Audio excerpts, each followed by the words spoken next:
Hello there. This is John with Gringo.dev reporting live from Ciudad de Mexico. So today I wanted to talk about a phrase that gets tossed around a lot in our industry: use the right tool for the job.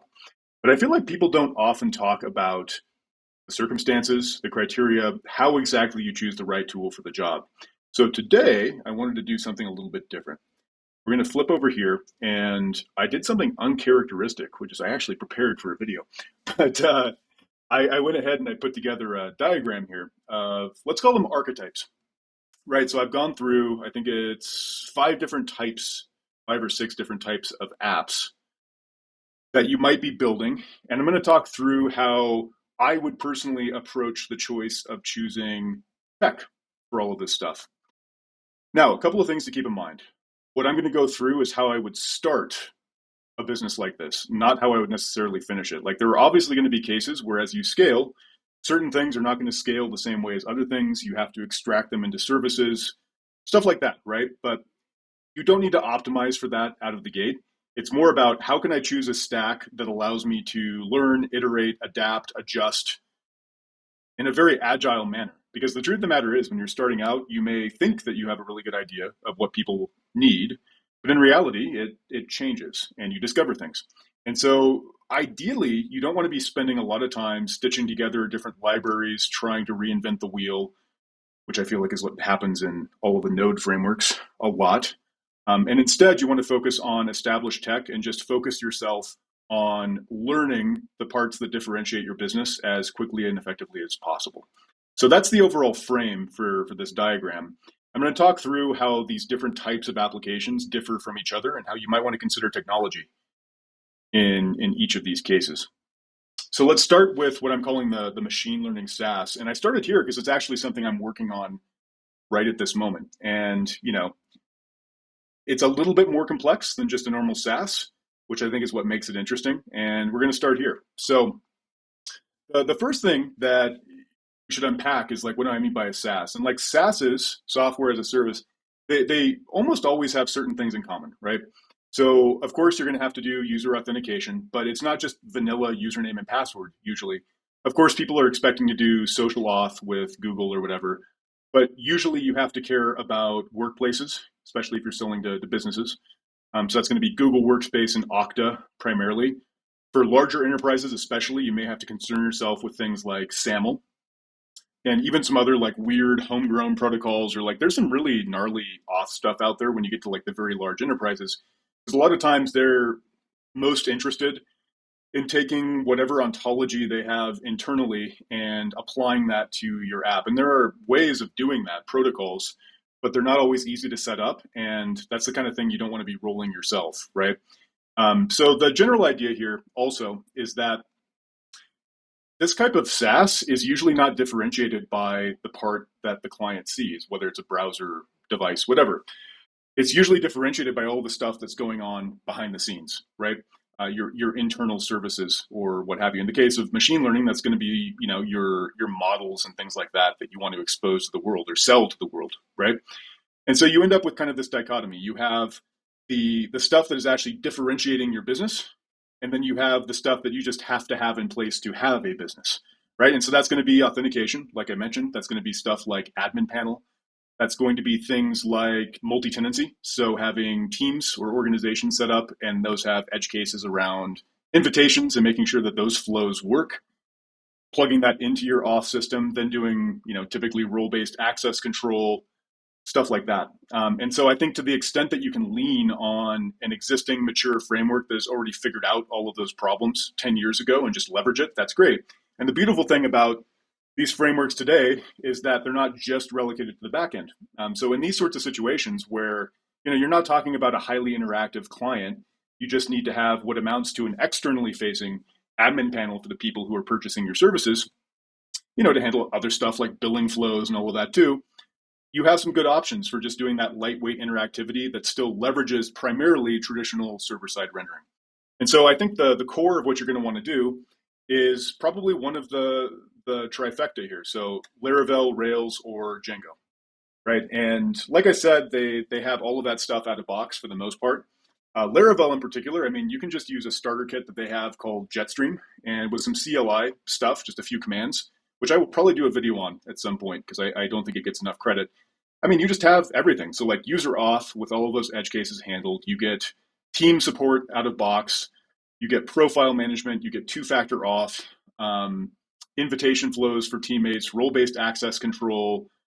If you're going to expose REST endpoints to the world, you have rate limiting and all of this other goodness out of box. Plus, the ecosystem is just stellar. Like any edge case that's not handled in the framework, there's generally a very high quality maintainer that will just have a package that you can take off the shelf. So in terms of just getting from 0 to 100, getting to a prototype as soon as possible, but a prototype that you can actually adapt and massage in response to customer feedback, I don't think it gets a whole lot better than that. I haven't used Rails in some years, but very similar philosophy there. And of course, Django is kind of in a similar space as well. I'm not going to dwell on Django for too long, but I'll actually come back to that in a second. Like, let's get to the front end stuff too. So you'll notice here, this little line is the network boundary. So all of this and beyond is taking place on your server, and this is the stuff that's exposed to the client. You'll notice I have this box straddling both sides, and that's because you have some technologies now that will let you have what feels more or less like a spa. It gives you that nice, modern, polished look for your clients, but is in a good way, tightly coupled to your backend. So you get that nice integration. It's very fast to prototype, to iterate, all of those things. And it just works. And so in the Laravel world, you're going to have Livewire, which I've used and I like.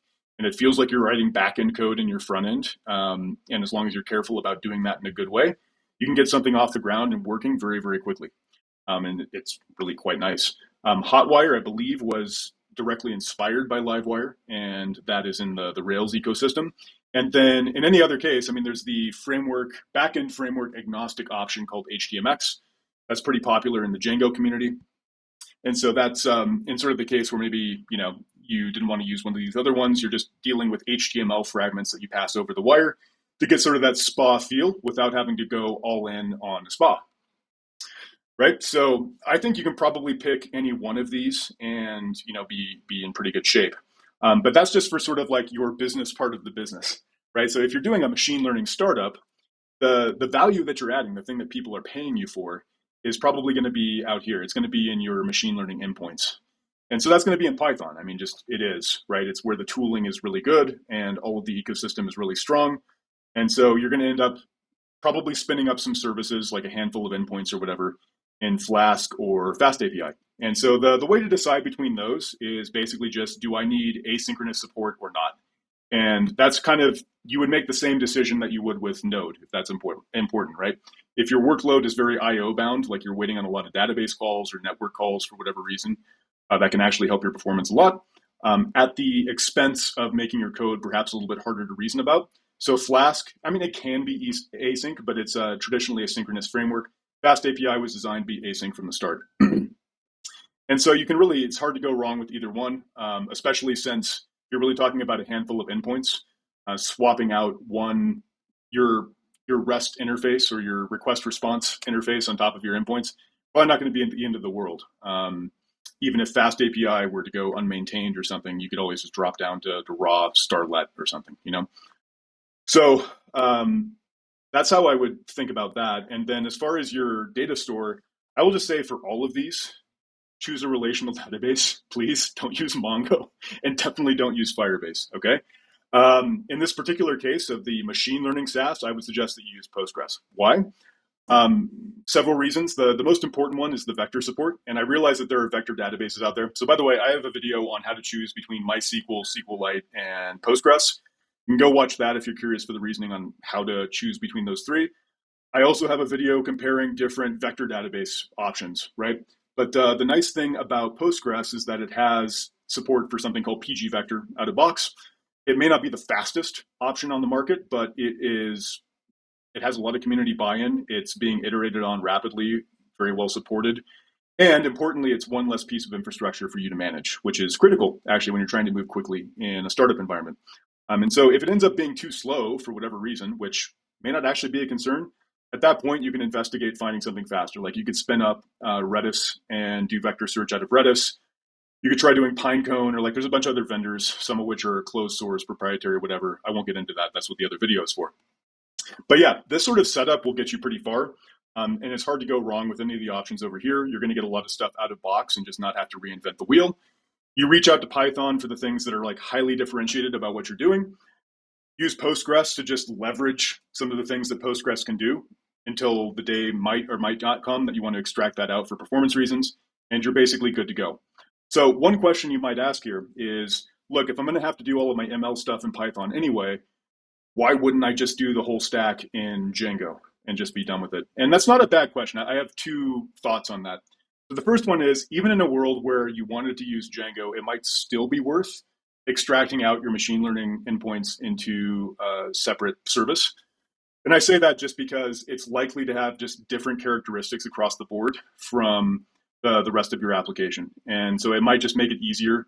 It is probably a little bit of a premature optimization, but still, it's not a bad idea to just sort of have those two sides separated in the same way that, if you were doing an app that needed a lot of concurrency, which we'll get into in a second, you might want to treat that part a little bit differently than just your run-of-the-mill billing and what have you, right? And then Django specifically, like, I don't want to speak ill of anything open source because fundamentally this is all volunteer work, and I am immensely grateful for the people who do it. I mean, they're saints, but nevertheless, I mean, I do have my issues with Django, and I've used it extensively professionally. And the problem I have with Django, at least in this sort of context of like trying to choose a tool that I can be very agile with when founding a startup, the problem I have is that you kind of end up in this awkward middle ground. This should probably be a separate video, but you end up in this awkward middle ground where on the one hand, you are just, it's the trade-off of a monolithic framework, right? You have to do things the framework way. And you take on that cost knowingly, assuming that you agree with the opinions of the framework and all of that. But then the assumption is, okay, well, the payoff is all of that work of stitching together all of these different functions is just taken care of for me. It's well maintained. I don't have to worry so much about keeping all of those dependencies up to date because they're fundamentally like it's one framework, one maintainer, all of that, right?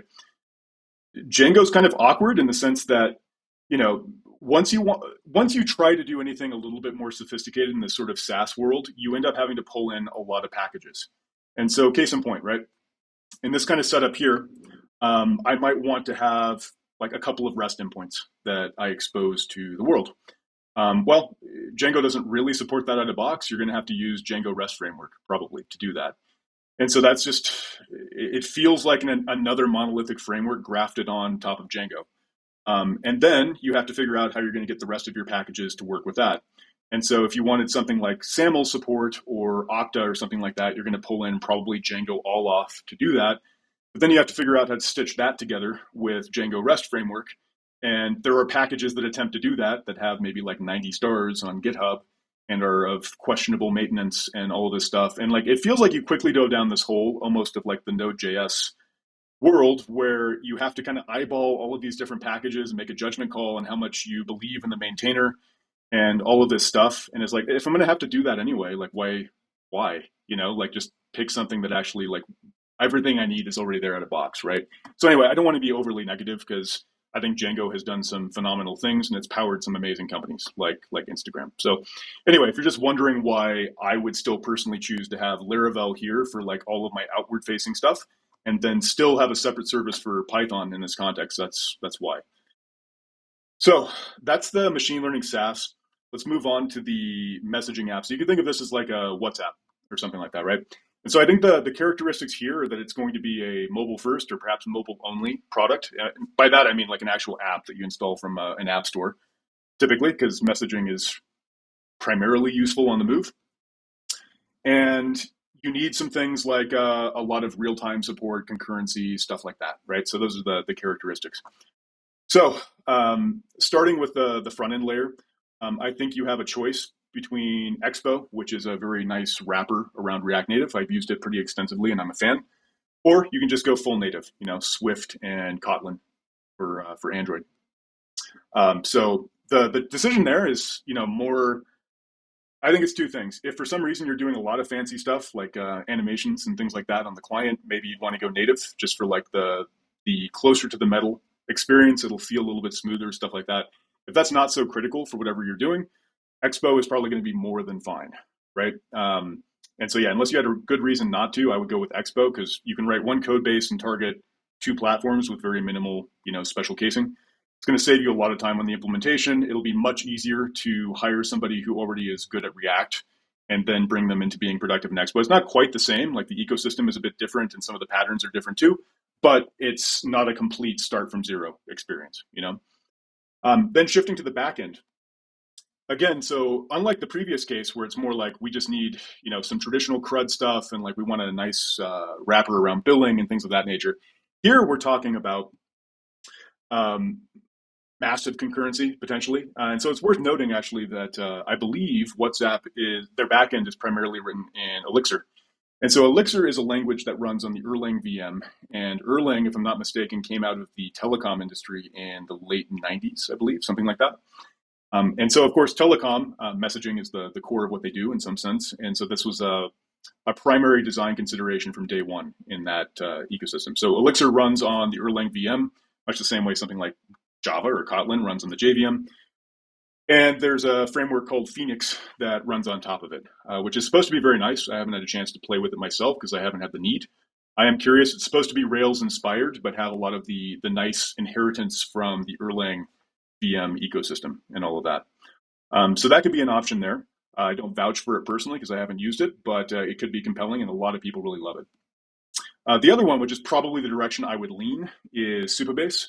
And if you're not familiar, Supabase is primarily a SaaS. You can self-host it in theory, but you pretty much just get everything that you would need to target this use case. So it's fundamentally Postgres with a bunch of services on top. And so you have real-time support. Of course, you have a relational DB underneath it. You get, I think there's a good integration for billing. You have storage. You get a lot of stuff out of box. And so in a case like this, where it's like you're not going to have to do a ton of logic necessarily, it's more about storing data and getting it out and then connecting a bunch of services behind the scenes. At least for the purposes of getting started, Supabase could be a very compelling option, right? And maybe it's not the most flexible thing out there, but I think the beauty of Supabase, even though it is a SaaS, and I'm generally a little bit skeptical of using SaaS for an external SaaS for things, is that it is open source and the data is yours, right? Like fundamentally it's all just in Postgres and you do just get a connection to Postgres. You could dump that data and import it somewhere else. And then you just have to figure out how you layer some of the services on top of it yourself. Like it should be possible. They're open source. But yeah, like a lot of the stuff that you might want to do for performance reasons, like have a Golang service that does this and have an Elixir service for concurrency and all of this. Actually, like Supabase is doing that internally. I believe their auth is written in Go, and I believe their real-time support is in Elixir, if I'm not mistaken. And so instead of reaching straight for Phoenix, you might just be able to get what you need from Supabase directly, and if you can, like that's probably the way to go. And then as far as your data store, I mean, in the case of Supabase, obviously it's just going to be Postgres, right? Because the whole product is based on Postgres. In Phoenix, you have more of a choice, of course. Again, as long as it's a relational DB, I don't see why it matters a whole lot. Like it's just choose whatever one supports what you need. And in this use case, it's not super obvious why you would need like PG Vector or something like that. But of course, you can always choose Postgres if you think you might in the future. So moving on to like a mobile game. I don't really play mobile games, so I don't know of an example, but this is a case where, probably client performance on somebody's phone is going to be paramount, right? And you're going to have a lot of animation, all that. So that's like the tailor-made case where you're going to want to do probably a native client in Swift for iOS and another native client in Kotlin for Android, if you want to support Android. Similar considerations for the backend as the messaging app. So you can imagine like there's a lot of events and tracking and potentially messaging and things like that going on between players in a game. And so for that reason, concurrency is probably something you need to think about, real-time support, all of that. And so, yeah, like I think the same considerations basically apply. And again, of course, Supabase is Postgres, but, if you were using Phoenix for the sake of argument, like you could theoretically use whatever you want. Moving on to a music app. So this would be Spotify or something like that. This is an interesting one where, of course, probably a lot of the work in the business fundamentally is getting the relationships to make like the rights to even get access to this stuff, right? So like it's kind of a different twist actually from all of the others in that sense, where like the legwork is all in finding partnerships and all that. But anyway, assuming that those are in place, most people are probably going to be primarily, or like the emphasis is probably going to be on listening on phones and stuff. And but not exclusively. Like you'll probably want a desktop client too for people who are at work or whatever. And so in those cases, I think you could get away with either Expo or, depending on the demands, even capacitor. So if you don't know, capacitor JS is a project, and essentially you just write a SPA like you would normally. So you could use Next for that. You could use Svelte, Nuxt to like Vue, whatever. And it has a little compiler that does a build on those files. And then instead of packaging them to be served by a web server, it packages them to live on a mobile device and puts them in the format the device needs to go to an app store or whatever. So in cases where, it's not necessarily the richest, most interactive client experience, you might be able to get away with capacitor, and it might just be an easier experience. It'll give you that access to device capabilities if you need them. And it could be a good option, just depends on what you want to do. Of course, Expo is going to give you, the full power of React Native, and with sort of the Expo plugins that give you access to different things on the client because they talk directly to the native APIs. There's not a whole lot you couldn't do with that, especially in this use case. I think it'd be more than enough. And then on the back end, again, right, like I think in this case, Supabase is going to take care of a lot of the nasty stuff for you, like authentication, storing files, like that's set up for you out of box, things of that nature. And so in this case, it's probably just the logical choice, assuming it works for what you need to do. Like this is one of those cases where, the scope of your backend might expand over time, but if you're just trying to create like the nicest experience you can on the client, certainly like your complexity is not going to be there. Supabase might be more than enough for what you need. And in this scenario, it's probably what I would lean to personally. And last one I think is interesting is like a design tool. So what I have in mind here is something more like Figma. And actually, I did this one wrong. Okay, there we go. So Figma. This is an interesting case. And if I'm being honest, it's the one where I probably have the least confidence. And I think actually Figma and listening to what they did is probably the best guide here. But I think the considerations to keep in mind is this is probably going to be stretching the limits of performance in some ways. And what's interesting about it is that the need for performance is obviously very high, right? So you have lots and lots of things, primitives, UI primitives that are you need to probably maintain in memory in a lot of cases. They're highly interactive, resizable, draggable, connectable, all of these things, right? And on top of it, you also have some of the challenges around multi-tenancy, invitations, messaging, commenting, real-time status. Like there's a lot going on in this app, right? And so at least on the front end, really, I think you'd have two choices. You have to start from the assumption, I think most people who use this as a design tool are probably going to be on like a laptop, some sort of desktop form factor. But it's probably also important that your tool work in a browser. And I think that's what makes it interesting. So I do have native here as the first thing you could choose. Native meaning that you could do a desktop app for Mac and one for Windows. You could do that, and that would give you the performance that you need, probably. But then, of course, you lose the ability to just log in on a browser somewhere and truly use it as a SaaS. On the other hand, you could use WASM. And so WASM stands for WebAssembly. And, kind of like the name suggests, it is a low-level compile target for languages like Rust. And so that's actually how Figma did solve this problem in reality, is they wrote their whole front end in Rust, if I'm not mistaken, and they compiled that down to WASM so that they could get the maximum performance. My understanding, I haven't used WASM personally, my understanding is that you get something approaching native level performance using that. So that was necessary for their needs, apparently. And Figma does perform very well. It's still a resource intensive app, of course, but it could be a lot worse. And then on the back end, right, like I mentioned, you still have a lot of things that you have to think about. So there's, account management, billing, real-time support, and all of this stuff. Supabase does have a lot of that out of the box. And probably your other data storage needs, stuff like storing projects. And yeah, I'm actually trying to think what the data would look like in Figma. It's kind of interesting. I wonder if you like serialize the primitives somehow and store them. So that could be kind of interesting to think through. But Supabase might be an appropriate choice in that case. At least you get a lot of stuff out of the box with the option, again, to kind of jump out to other stuff if you need to. The other choice that could make sense here for all of those reasons is also Phoenix, right? And so, if you need to have high concurrency communication with your backend because there's just a lot of stuff going on in the same project across a lot of users, that kind of thing, Phoenix could be a good choice for that. And also with some of the MVC goodness, maybe not to the same maturity as some of the things that we were talking about up here, but maybe it could be an option as well. So be interesting. I would actually like to dig into that a little bit more and understand exactly how Figma architected their system. I do know that they were on Postgres and they're back, and I remember reading an article about how they scaled that, and it was apparently a painful process. Spoiler, database scaling usually is. But yeah, again, relational DB of some sort, Supabase, you're going to get Postgres anyway. I mean, yeah, like in this particular case, it's not 100% obvious what the Postgres specific features would be that you would need. Maybe in this case, for like the purpose of unwinding changes, like the time series support could be interesting.